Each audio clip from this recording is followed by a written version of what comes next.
sovereignty of the UK and England, and nobody like him really standing up to Herman von Rompuy and the other scallywags there in the EU dictatorship. He's elected out of England, there to the EU Parliament, which has no authority. Upwards of 80% of their laws are made by the dictatorship. Greece is in flames. The heads of the EU admit it's a takeover. He's got breaking news with a member of the Greek government that told him something that he's going to break here. He'll also give us his take on Ron Paul. Nigel Farage joins us from ukip.org from England. Thank you so much for giving us time, sir. Good to have you there with us. There's a big story going on here, Alex, and people need to know about it. There is. You've got the floor. Tell us what's going on in Greece. Well, as you all know, we've got this project called the Euro, where a whole series of different economies were forced together, and the ambition was that once you had a single currency, you would be able to forge a new state of Europe, regardless of the fact that we all speak different languages and have different cultures, but this was the plan. Many of us from the start warned that this simply economically could not work because there wasn't actually a government for Europe. And what is happening inevitably is that the north and the south of Europe are dividing into two because of their different economies. And now what we've got is a European Union which is behaving not in an undemocratic way, but in a deliberately democratic way. They have removed the elected Prime Minister of Greece and replaced him with one of their own puppets. And even a country the size of Italy, their Prime Minister has gone and been replaced by a former EU Commissioner. And now what's happening is we're pushing upon these people austerity measures that are driving them into depression. You know, I know that the economies in the States and in England haven't been great the last couple of years. If I tell you now that in Greece we have had 5 consecutive years of the economy contracting, and the fourth quarter figures for 2011 have just come through to show that that decline is now accelerating. It is now running at 7% per annum. That is the shrinkage in the Greek economy. And the people are getting to the state where, frankly, about a quarter of the population in Greece can barely afford to feed themselves, and people are now taking to the streets. And on Sunday, 80,000 people in Athens tried to storm the parliament. There were 5,000 police that were put in position using CS gas and everything else to stop them and to keep them out of the parliament, but 10 major buildings in the centre of Athens burned. This is getting very, very serious, and my great fear, is that if we go on treating Greece like a colony, with its pride stripped, its democracy gone, with it being run by unelected bureaucrats, I think the result of this will be a revolution, and I really mean that. I mean, how much more obvious, sir, does it have to get until we realize the euro is run by these big mega banks and admits it's trying to take over people's sovereignty, and no matter how many bailouts there are, the countries only go deeper into debt, and that now these technocrats are being put in charge over all these countries? I mean, how much will Europe put up with? Well, that's a good question. And of course, when we talk about the bailouts, remember that all we're doing is we're giving the Greek government money so that it can pay it back to the banks that stupidly lent them the money in the first place. So none of this bailout money is actually helping the Greek people at all. And despite this dramatic fall in living standards, the current terms, and I have to say these are German-dominated terms, whether one likes it or not, that's the truth, and the current terms are for a pay cut of another 22% of all the public sector employees. We saw the 80,000 people in Athens. There were also protests going on in every single major Greek city and town, and you know, you get to a point where you say, just, you know, what else can people do? I mean, if you can't change your future through the ballot box, violence is the only resort you have left. Now, they deployed 5,000 police, as I just mentioned, on Sunday. The Greek Prime Minister said, we will not tolerate this behaviour. But there is one encouraging sign that has come out, and that is a statement that was issued earlier on today by the Greek Police Federation, who said they were unhappy about some of the tactics being used. So you see, the point is this. If the Greek police force in the end refuse to take these orders, then there will be a revolution that will tear down the very fabric of this whole elected puppet government. The trouble is, Alex, that, you know, when these things happen, it tends to result in quite a heavy loss of life as well. So I'm I'm not pessimistic in the sense that I think these plans for, you know, this sort of new order of government where bureaucrats take over from Democrats, I think in the end the people are going to rebel and bring it down, but it may happen at a terrible, terrible price. Now, you, of course, helped found the UKIP party, and now it's the fastest growing party in the UK. Your ideas of basic liberty, pretty much libertarian, you know, school of thought, basic freedom, Magna Carta, really 1776 type ideas, is now spreading over Europe. And when I say you are now the Ron Paul, not just of England or the UK, but you're seeing now more and more in Europe itself as a focal point, because you boldly have accurately called exactly what the EU bureaucracy was going to do. But now the EU bureaucracy themselves are saying we've got to have a carbon tax on all aircraft for a global government, new world order. Now Ban Ki-moon is saying global tax, world government. Now Germany's saying, yes, no single family dwellings now to be built under carbon taxes. I mean, these are real authoritarians. I see articles out of England where they're saying the state will take control of all children at birth, and to keep your children will be probationary. I mean, it's like 1984. How much more obvious does this EU world government tyranny have to get?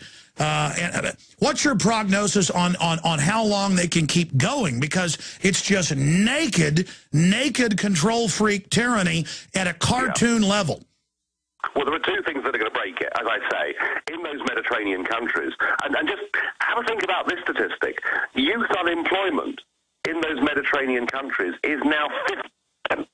50% of young people unemployed. The deflationary death spiral of 7% contractions annually in the economies of these countries. So, you know, the cat's out of the bag. I think people are waking up. What we're really waiting for, I think in many of these countries, we need some more strong leaders to emerge. We need some people with clear thinking. We need some people that understand that democracy and liberty are things that are so vital and important in a free country that indeed our grandparents actually went to war to defend those very principles that are now being surrendered. And the other thing in the end, I think, that might break it too, are the markets. Because whatever they try and do in Europe, and they say, oh, well, it's all the speculators, it's all the speculators. But what the bond markets reflect is that investors realize that these countries are basically going bankrupt. And it's all well and good. They can bail out Greece. They can turn Greece into a colony. They can do the same with Portugal. Small countries. But remember, the question that is now being asked is, what about Italy too? Italy is a big country in European terms with 62 million people. It's one of the biggest countries in Europe. And it seems to me that when the bond markets take fright in Italy, and I confidently predict that will happen, then, you know, however much money they print, whatever kind of Ponzi scheme they try and come up with, I think the Italian problem may prove to be just too big to them. So it could end in financial chaos as well. All right. Now, again, I'm not just, you know, here praising you for no reason. Your debates, your discussions, the articles you've written going back years are all there on record. You accurately predicted what is now happening in Spain and Portugal and Italy. You predicted what would happen in Ireland. Everybody's seeing that globalism is death to a country. But we're also learning that most of this debt is the government signing on to the big mega banks' debt. And the mega banks are using the crisis to try to shut down all their competition. They're trying to move the power to Frankfurt, as you've exposed. So there's this major internal power struggle going on in the elites. We saw your own prime minister go from being a cheerleader for the Euro takeover of what's left of the UK to now having to reverse himself. I want to ask you why he did that, and what does that move signify? Well, David Cameron went to a summit before Christmas, and if you remember, he was supposedly going to veto this new European treaty, this fiscal union treaty. The truth of it is, he was a reluctant hero. He didn't really want to do that, but the financial transaction tax that was being proposed would have meant Britain paying 80% of the bill, and it would have closed down our biggest single industry. And you know, one of that in Britain, we're good at financial services. I don't mean mega banks, I mean the insurance industry, I mean the investment fund industry, I mean the foreign exchange industry. Cameron was a reluctant hero, but they've managed to drop that proposal, and he has now collapsed, and he is now supporting openly the plan for democracy to be abolished across the whole of Europe, and people like my old friend Herman Van Rompuy to become effectively unelected dictators. Cameron, believe you me, guys, Cameron is part of the problem, not part of the solution. He supports carbon taxes. He's a total believer that we need supranational organizations to control our industries and our output. And Cameron is, in fact, disappointing now, I think, millions of right-minded, conservative, Eurosceptic, patriotic voters in Britain. And the Conservative Party in Britain is in real crisis now. All right, expanding on the mood in Britain, the mood in the United States, the mood in Europe, people are waking up to the New World Order, but these bureaucrats are not even disagreeing with you. They're saying in The Economist magazine and Rumpi and the new head of the EU are all saying, yes, we're going to set the rules and you can't vote on it. Yes, we're going to send tax collectors into your country. Yes, we're going to do whatever we want. And yes, so instead of denying it, they're just giggling wildly when I watch these debates on C-SPAN or on YouTube and laughing at you and looking like, miscreant villains out of a Bond movie. Why are they so arrogant, and will it backfire on them? They're arrogant because they hold the cards at the moment. They are in possession of the status quo. It is the tyranny of the status quo. But you're quite right about their arrogance. This afternoon, I met Mr. Monti, who is now the appointed Prime Minister of Italy. And he was effectively just sticking two fingers up to us and saying, look, I'm in charge, whether you like it or not, this is the way that it's going to be. So there is a sort of a mood of hubris amongst these people going around at the moment, but I still believe that nemesis will follow, because the markets will break them, and the peoples of Europe, the peoples of particularly the Mediterranean, you're going to see revolutions, Alex. I mean it. You're going to see mass movements that bring these governments down. You cannot drive people into hopeless poverty. You cannot remove them of their pride and self-respect and not get a massive reaction. And I think what we saw in Athens on Sunday with those, I mean, anyone that's seen the TV pictures, they're incredible pictures. I mean, here is this ancient capital of Greece, the country that invented democracy, and much of it going up in flames. And as far as I'm concerned, you ain't seen nothing yet, because these new proposals are so bad that you push people too far, they will respond and react. I would rather this didn't have to happen. I would rather we had proper democratic solutions, but I'm afraid the bad guys have possibly just got too much power now for anything other than some massive social upheaval bringing it down.